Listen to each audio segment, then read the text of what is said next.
So you can see, so now we are going to discuss about the difference between revenue receipts and capital receipts. So revenue receipts already we have discussed, right? We can able to, it will not create any liability to the government. Simultaneously, it will not reduce the assets to the government. But what about capital receipts? So when we are borrowing money, okay, so we will be in liable. Yes, we will be liable to that person.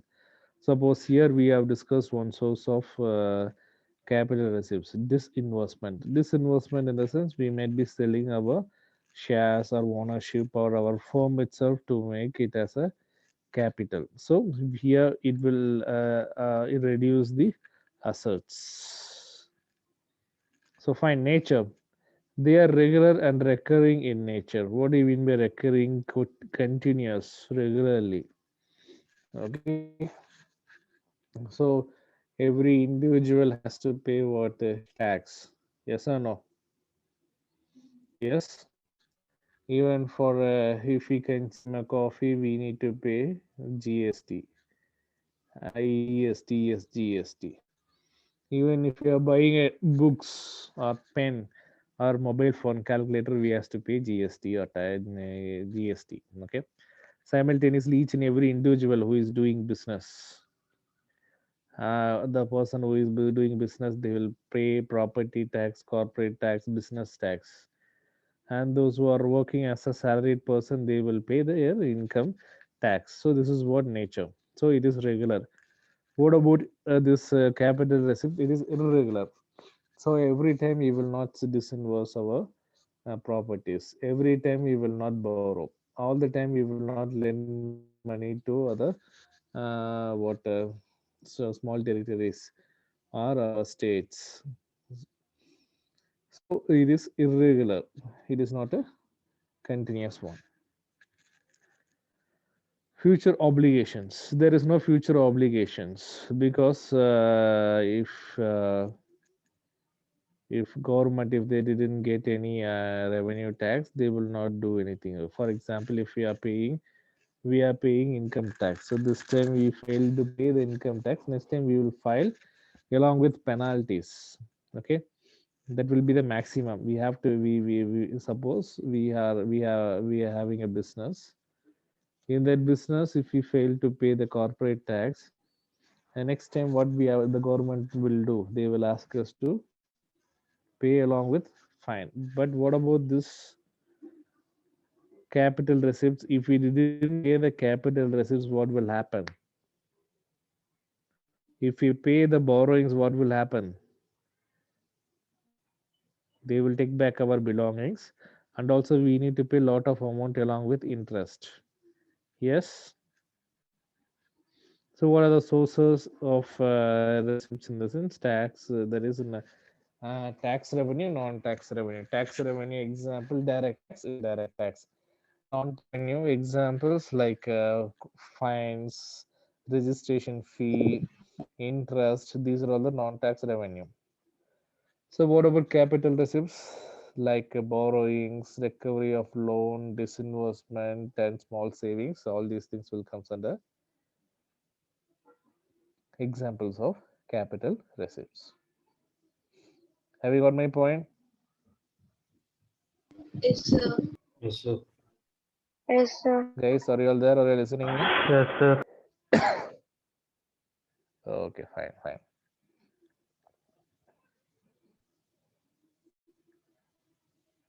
Okay, fine. So we'll go for next topic then.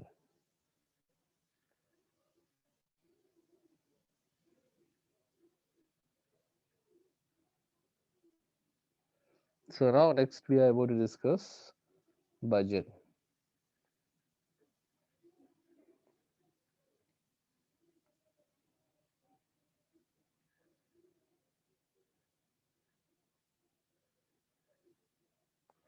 Okay. So all these things you just read once. Here they had given example. So recovery of loan will comes under which receipts? Revenue receipts or capital receipts? It is revenue receipts, sorry, capital receipts. So tax receipts, it's a revenue. So we have discussed, right? Sources of like the revenue receipts and sources of capital receipts we have discussed among that. And there are one more question we might expect in our what exam public board examinations. You can see fee collected to fees of government college. It's a revenue receipts. Borrowing from public. It's a capital receipt. Disinvestment. It's a capital receipts, right? So like that. So we are borrowing fund. Grants received from World Bank. So it's a revenue receipts. So these are all the some example they are given. Like this, they may ask you certain questions based upon the sources of revenue receipts and capital receipts. Now we are getting into the concept budget expenditure. Shall we? Are you Yes, all sir. there? Yes. Okay. So what is budget? It is an estimation. Already we have discussed in a very first class about the while discussing chapter 10. So budget is estimation. It is the future core of action. Who will do? We will some actually it will be done by the minister of finance, Union Finance Minister Ms. Nirmala Srimati Nirmala Sritaraman. She will submit that budget in the parliament in front of president. Okay, and she will be discussing. So budget will be what is what budget? It is the allocation of fund to various sectors. Fine. So what is budget expenditure? So budget expenditure refers to the estimated expenditure of the government during a given fiscal year. What do you mean by fiscal year, Mr. Sudarshan? Sudarshan, fiscal year என்ன சொல்லுங்க பாப்போம்.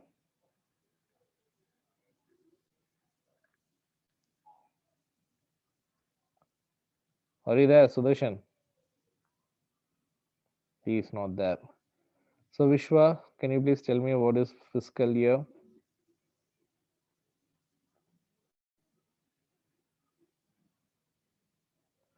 Am I audible? Yes, sir. Yes, sir. So what is fiscal year?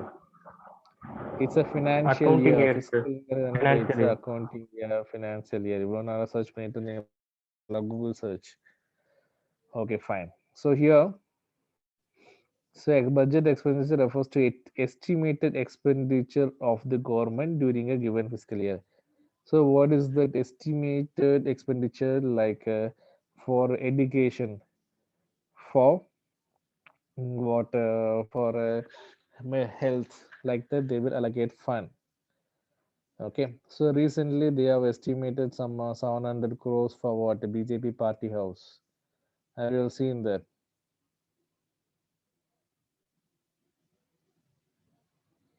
Are you all there, Pravi? Government during the given fiscal year. So in the year நம்ம என்ன பண்ண போறோம்? எவ்வளோ crores, how many crores we are going to invest on education, defense, industrial sector, like primary sector, secondary sector, tertiary sector, public welfare, like Swachh Bharat. So it will goes on. Okay, for we'll start one by one. First one is revenue expenditure. Under that there are two expenditures, revenue and capital. Okay, we'll discuss one by one. What is revenue expenditure? Revenue expenditure refers to the expenditure which neither create any assets nor cause any reduction in liability of the government. It is recurring. It is recurring in nature. It is incurred on normal functioning of the government and provisions of various services like payment of salaries, pensions, interest, expenditure, and administrative services like IAS, IPS, then defense services, health services, grants to state. So all those things will comes under revenue expenditure. Okay, so revenue expenditure in the sense what it will not create any asset. Simultaneously, it will not reduce the liability. Liability will be as it is for the government. Okay, but what they will do, we are getting what we are getting income, right? We are getting income through income tax department and various departments. So like court, police. So for all we need to pay what salaries. We have to pay salaries. We have to pay pensions to, and we need to pay PF fund to the retired persons, right? So all these things will be comes under revenue expenditure. For example, so Miss Madhusri, she is having a business. So through her business, she is getting income. Simultaneously, she need to do expenditure also, right?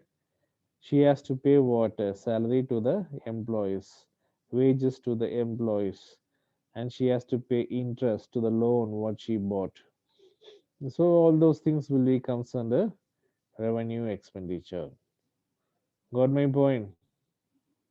Yes, sir. Yes, sir. Shall we go for next? Liability. Okay, so there is what? Revenue expenditure. Okay, next one is capital expenditure. So what is capital expenditure? The investment what we are doing for what? For construction of you can see loans to states, union territories, building roads and flyovers. You can see in Coimbatore and Ero, they are often they are constructing new flyovers. Then purchase of machineries and repayment of borrowings. Last 2 days back, I have told you that Salem Airport. In Salem Airport, they have bought a newly highly equipped fire service truck, right, for 10 crore. So all these things will be comes under capital expenditure. So capital expenditure, which creates, okay, which either create an asset or cause reduction in the liability. For example, so we have bought Rafale aircraft, Rafale helicopter, yeah, Rafale aeroplane. So we have to pay for it is asset for us. Simultaneously, we need to pay loan for that. And we have bought 10 crore about that in Salem that airport. We have bought a new high-tech fire truck, fire that is fire engine. So it has we have to pay 10 crore. So it is an asset for us. So we bought it for 10 crore. So it creates a asset. Simultaneously, if we bought that in loan, it is a liability to the government. So it is not recurring in nature. So all the time we will not invest. All the time we will not do this continuously. So it is not recurring. It adds a capital stock of the economy and increases its productivity through expenditure on long period development program like metro and flyover. So how many of them traveled in metro? Can you please raise your hand? How many of them travel in metro trains? Deepavashni. So it is the where we can able to find in the metros in the metropolitan cities like Chennai, Bangalore. We can able to find the metro. So it is also on Cochin also we can able to find. So this is what capital expenditure. It is a asset for us. It is a developmental activity initiated by our Indian government. Simultaneously, it will create a liability to the government. So examples as we discussed earlier, the same construction of flyovers, roads, purchase of machineries, or purchase of helicopters or tanker from any other government, any other country, or else repaying the borrowings. All those will be the capital expenditure. Clear? Got my point? Yes, sir. Any doubts? Yes, Maybe you can sir. stop.